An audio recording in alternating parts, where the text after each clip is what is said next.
لا چەند ڕۆژی ڕابردوودا کۆڕێک بۆ بڵاوکردنەوە و ناساندنی یەکێک لە بەرهەمە نوێیەکانی مامۆستا حەیدەر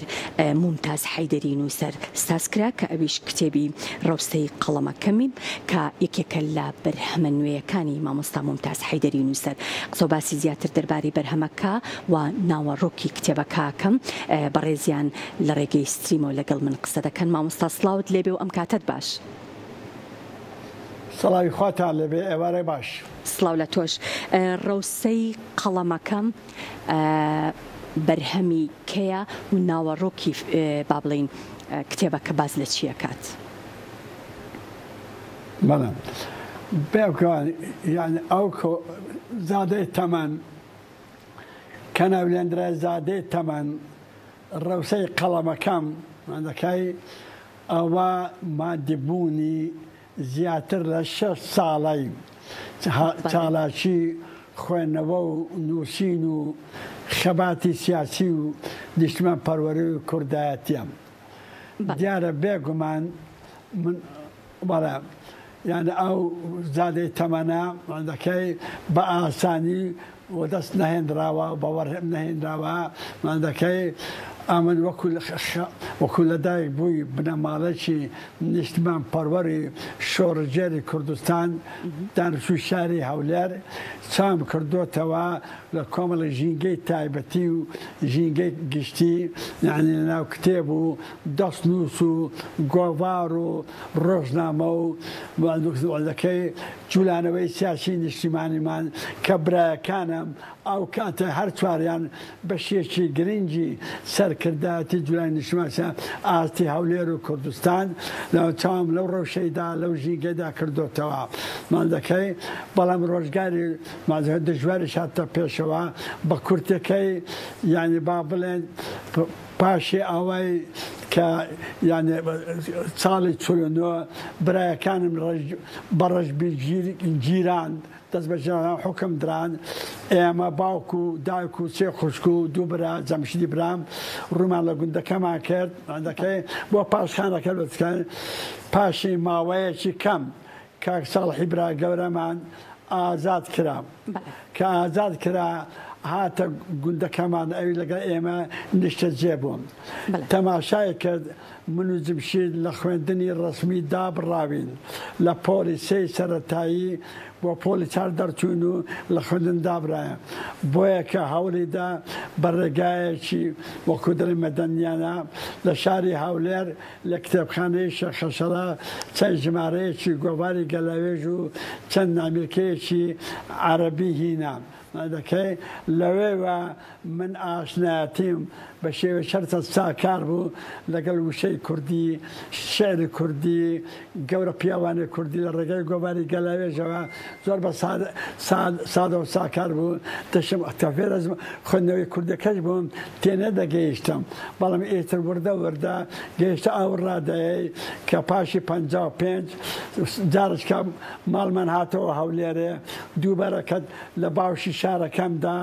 جا ئەو کاتە جوولانەوەی نیشتمانی لە پەڕەسەندندا بوو چاپەمەنی کوردی پەیتا دەبوژایەوە بە تایبەتیش کۆمەڵی نووسەری دانیشتووی شاری سلێمانی و کەرکووک و هەولێر و گۆڤاری و ڕۆژنامەی ژین و گۆڤاری هەتا و گۆڤاری هیوە لە بەغدا و گۆڤاری شەفەق لە کەرکووک ئەوانە هەموو بەسەر یەک بوونە کەرێستەیەکی تایبەت کە من بێمە مەیدانی ئەو ڕۆژنامەگەری و نووسین و خوێندنەوە ئەو پاشی 14 تەمووز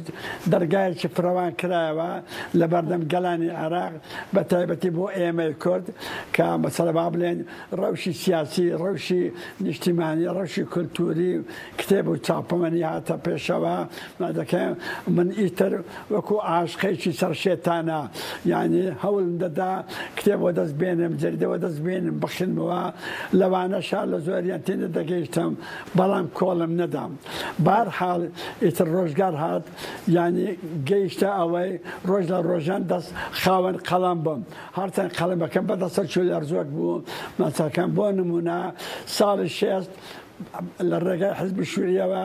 دەستنیشان کردم پۆلی دوی ناوەندی بووم کە پامنەر ڕۆژنامەی ئازادی بووم ئەوە یەکەم قۆناغی سەرەتایی و ساکاری من بووە دەکەی لەوێ دەست پێ دەکا ئیتراوەندە پێنە چۆ ڕۆژنامەی ئازادی داخرا و ئێتر ئەمن سەرد نەبوومەوە دیسان کۆڵم دەدا ئێتر ڕۆژگارەکە هات شۆڕشی چارێت تەموز ڕەوی دیموکراتی خۆی لایدا و مەسەلەی شێشەی کورت هاتە پێشەوە مەسەلە شۆڕشی ئەیلورە هاتە پێشەوە دەکەی ئەمە دیسان هەر لە چاڕەکی دابووم بەهەرحاڵ تا گەیشتە ئەوەی کە نەمتوانە خوێندن تەواو بکەم یەکی پێنجی 61 ئەمە چێ برا دەستگیرە دەست بەسەر کراین و دەکەی ڕەوانەی خوارەی عێراق کراین و دیسان من لەوێ دەرز دیسان بە هەر جۆرێک بوو لەگە کتێب لەگە نووسین لەگە گفتوگۆ خۆمەڵک تێکۆشەریش لە ژوورەکەی دابوون نمونە حەسەن ئەفغانی و عومەر عەلی شێخ و ئەوانە دەکەی داوانە هەموو پاشخانێکە بەڵێ فەرموون ئەوە هەموو پاشخانێک بوو کە کۆی کردەوە بە کورتەکەی پاشی 11 ئازار ساڵ 1970 پاشەوەی کە لە پێش ئەوە ڕابردوو لە چەندین قۆناغدا لە کاری ڕۆژنامەنووسی نهێنی سەر بە حەزب شووی عێراق لە کەرکووک لە بەغدا لە ئاوەگەرد لە خۆڕنەوەزان جێبەجێم کردووە بەڵێ بەڵام پاشی فەرموون ئەمەوێ یەک شت بزانم ئەویش ئەوەیە کە ئەم کتێبە زیاتر بیرەوەریەکانی بەڕێستانە لەگەڵ خێزانەکەتان یاخود جگە لەو بیرەوەریانە کۆمەڵێک زانیاری لەسەر ڕەوشی سیاسی ئەو قۆناغەی کە بەڕێستان باسیەکەن بەڵە براجان ئەو کتێبە گرنگی لەوەدایە یعنی ئامن وەکو ڕۆژنامەنووسێک وەکو پەیامی ڕۆژنامەنووسی وەکو پەیامی خێزانێک نیشمان پەروەر بەخۆ وەکو نیشمان پەروەرێک یعنی لەگە ئێش و ئازاری نەتەوەکەم داژیامە لەگە کۆمەڵی کوردەواری داژیامە بۆیە کە هەوڵم داوە پاشی 11 ئازار کە لە پەیامنەر ڕۆژنامەی هاوکاری بووم لەسەر ئاستی کوردستان سەرەتاوە بە تایبەتی شاری هەولێر دەکای هەموو ئەو یعنی چالاکی و ئەو مەسەلە سیاسی کلتوری کۆمەڵاتی هەوڵمدا وەکو ڕۆژنامەچی چالاک دەکەی ڕازگۆیانە دەکەی هەموو تۆمار کردووە تەنها ئێستا بەرگی یەکەم 175 بابەتی تێدایە لە ماوەی 6 ساڵدا کە پێشەوەی یان پاشی 6 ساڵ من لە کار ڕۆژنامەنووسی لەبەر هەڵوێستی نیشتیمانیم دەرکرام لە دەستگاکانی حزبی بەعسەوە دەکەی جا خۆی لە خۆیدا کۆمەڵێک دەکرێت وەکو دکتۆر ئەحمەد حەمەدەمین لە بەرجی 2-3دا دەڵێ یعنی ئەو کارانەی کە ممتاز حەیدەری کردێتی ئەو نووسین و ئەو ڕیپۆرتاژ و ئەو لێکۆڵینەوانە ئەم دەفتەرە کەرەستەیەکی متمانە پێکراوی نووسینەوەی مێژووی هاوسەرخ کورد ئەو سەردەما ئەو جا دێبەرگەکانی دیکەش مەسەڵەن یەکەم نووسینم ڕۆژی 15/12/1958 لە گۆڤاری هەتاوی کۆچکردنی مامۆستا جیو بڵاوکراوەتەوە باشی قوتابیارە کوردستان دەکەم باسی شۆڕشی 4 تەموز دەکەم باشی چەتی قوتابیارە کوردستان دەکەم یەکەم وتارمە گەنجێکی تەمەن 20 ساڵە بۆ ئەو سەردەما یعنی ئێستا لە مەیدانی لێکۆڵینەوەیدا گرنگی تایبەتی خۆیە پاشان دێ ئەو دوو بەرگای پاشەوەی دکتۆر پرۆفێسۆر دکتۆر ئەحمەد حەمەدەمین ملاحظ دەکەی لێکۆڵینەوەیەکی کلتوری زانستی ئەنجام داوە باسی گرنگی سەردەمی هاوکاری دەکە تا لە کاردەرکردنم پاشە ئەوە دێم دیسان لە گۆڤاری لە پاشکۆی عێراق و جەردە عێراقیش دەکەم ساڵی 79 دیسان لە کاری ڕۆژنامەنووسی لەبەر هەڵوێستی نیشتیمانیم نەتەوەییم لە کار دەردەکرێم دەکەی دیسان ئەو بابەتانش کە لەو فترەی نووسراوە لە سەردەمەوە هەموو لە چارچیوەی ئێش و ئازار و داواکاری دەتۆکەم مەسەڵەن شێشی خوێندنی کوردی کتێبی کوردی قوتاب خوێندنی کوردی پاش 11 ئازار شێشەی کۆمەڵاتی کێشە سیاسی جێبەجێ نەکردی بانی 11 ئازار لە دەسەڵاتی بەغداوە دەکەی هەڵوێستی هێزە نیشتیمانیەکان بە تایبەتی پارتی دیموکراتی کوردستان و حەزبی شووعی هەرێمی کوردستان هەلایەنەکان دیکە ئەوانە هەموو تۆمار کراون بۆیە کە ئەو هەژدە بەرگە لە چارچوەکەیدا یانی با بڵێن کەرەستەیەکی گەورەی خەزینەیەکی گەورەی مەیدانی لێکۆڵینەوە سێ بەرێک تەنها بیرەوەریە ئەو بیرەوەری ببورن یعنی دیدارە لەو دیدارە ئەمە پاشی ڕاپەڕین تا ئەو ڕۆژگارەی پێشی 2 ساڵ چ ڕووی داوە لە کوردستان یعنی دەربارەی گەندەلی دەربارەی پێشکەوتن دەربارەی زمانی کوردی دەربارەی کولتور دەربارەی سیاسی پەرتەوازەی ژیانی کوردەواریمان ژیانی سیاسی نەتەوەییمان ئەوانە هەموو بە ڕازگۆیانە بە پاشی تۆمار کراوە بۆیە کە دەبتە سەرچاوەشێ متمانە پێکراو لە ئاستی لێکۆڵینەوەی لەبەر ڕۆشنایی زانستی مێشوودادا